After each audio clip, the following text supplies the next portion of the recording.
अब गरीबदास जी असमंजस में पड़ गए कि वही भगवान तो यही भगवान है, यही परमेश्वर है जो नीचे से तुझे लेकर गया था, सचमुच ये परमात्मा है। ये काशी में परमेश्वर ने बताया कि मैं 120 वर्ष बनारस में गया था और वहां मैंने इस तत्व ज्ञान का प्रचार किया था। और वापस जा भगत, परमेश्वर ने कहा गरीबदास जी को, वापस जा बच्चा और मेरी महिमा का गुणगान ढोल के डंके पर कर, मैं तेरे साथ रहूंगा। वहां जाने के बाद गरीबदास जी ने भी कहा कि प्रभु मुझे वापस ना भेजो, वहां तो बहुत बुरा लोक है, ओए होए वहां तो बहुत गंदा लोक है। परमात्मा बोले आप जाओ, मैं तुम्हारे साथ रहूंगा और मेरा ये काम करो, वहां जाकर के मेरी महिमा की वाणी बोलो ताकि आने वाले समय में मेरी गवाही बने। नितिन काल के दूतों ने इस तत्व ज्ञान को कति बिगाड़ रखा है, परमात्मा की सतीति का नाश कर रखा है और सभी नास्तिक होते जा रहे हैं। उधर से गरीबदास जी को जो उनका शरीर नीचे रह गया था, स्थूल शरीर, मृत जानकर चिता के ऊपर रख दिया गया शाम के समय। इस पूरे प्रोसीजर में लगभग 7-8 घंटे लग गए।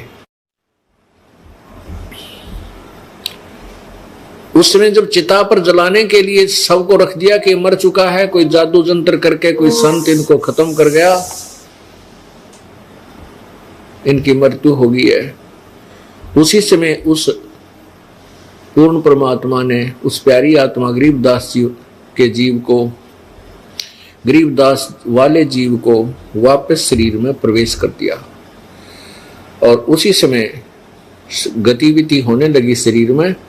और जो वहाँ रस्से बांध दिए जाते हैं, जो सबके ऊपर के बांध के ले जाते हैं, वो भी टूट गए अपने आप और गरीबदास जी खड़े हो गए और ये वाणी बोलने लगे, ये अमृत वचन बोलने लगे। कबीर परमेश्वर द्वारा फीड किया गया गरीबदास जी वाली आत्मा में वो तत्व ज्ञान जो आपको दास रह रहकर सुनाता है।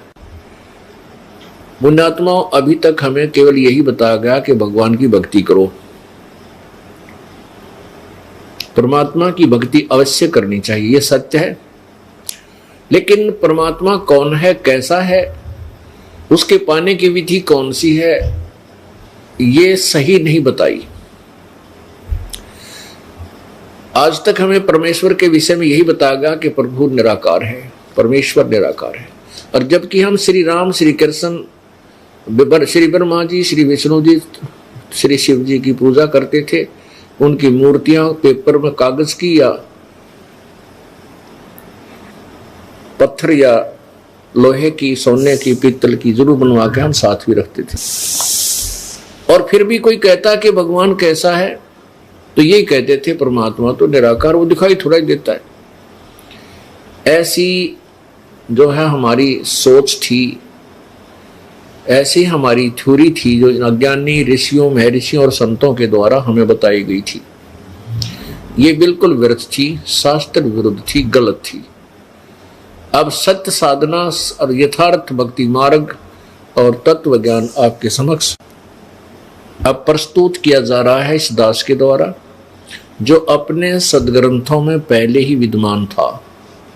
लेकिन ये नकली संत, ऋषि, महर्षि और गुरु ये इन सदग्रंथों को नहीं समझ सके। कारण क्या रहा कि सतगुरु बिन को काहू न पाया ज्ञाना, जो थो था बुस छड़े मूड किसाना।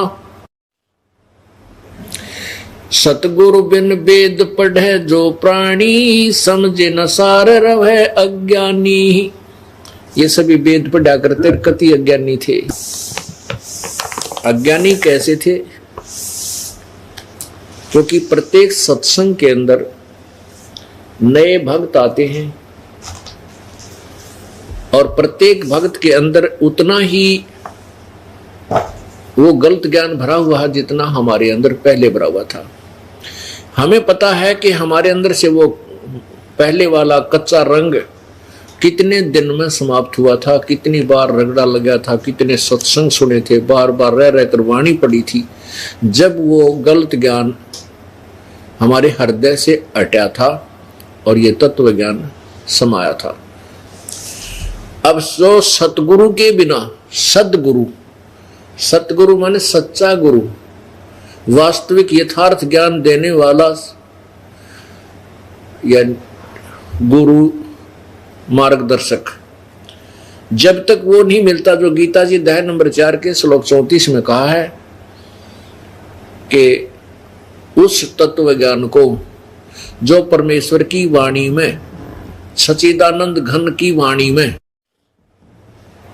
अर्थात सवसम वेद 5वें वेद में लिखा है, तत्व ज्ञान में लिखा है, उस तत्व ज्ञान को तो तत्वदर्शी संतों के पास जाकर समझ, उनको दंडवत प्रणाम कर, कपट छोड़कर उनकी सेवा कर और फिर उनसे नम्रता पूर्वक प्रश्न करने से वो तत्वदर्शी संत तुझे उस परमात्म तत्व का ज्ञान कराएंगे, यानी यथार्थ ज्ञान, तत्व ज्ञान कराएंगे। वो तत्वदर्शी संत ब्रह्मा विष्णु महेश को मिला अवश्य था, लेकिन इन्होंने उस परमेश्वर, उस तत्वदर्शी संत रूप में प्रकट प्रभु की बात पर विश्वास नहीं किया, क्योंकि ये काल के दबाव में रहे।